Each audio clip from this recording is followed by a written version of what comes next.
طبيعي جدا لما بيجي اتنين مثلا زوجين بينهم خلافات، احنا بنبتدي نتكلم عشان نعرف ايه سبب الخلاف، وعلشان نعرف شكوتهم ايه من بعض، وعلشان نبتدي نحدد الشكاوى دي علشان نحلها. طبعا لما بيكونوا هما الاتنين عاوزين يصلحوا زي ما اتفقنا قبل كده. طيب، لقيت انه في حاجة مشتركة كتيرة جدا ما بين الازواج والزوجات اللي يعني شكوى يعني مشتركة، سواء هي منه او هو منها. الشكوى دي ايه؟ الشكوى دي انه بيتكلم عن نفسه كتير جدا، يشكر في نفسه كتير قوي.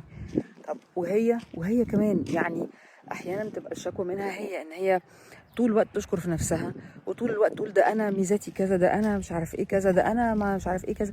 وبعدين بيقول المشكله بقى كمان انها مثلا مش بس واحنا قاعدين مع بعض، وساعات المشكله منه هو، المشكله كمان لما نكون قاعدين في وسط ناس، بتبقى القعده بتقلب لحاجه بايخه، لحاجه مش لطيفه. وبيلاقي بقى، او هي بتلاقي انه تعبيرات وشوش الناس اللي هو بقى يعني محدش يا جماعه يعمل كده، يعني محدش يقول على نفسه كلام كده.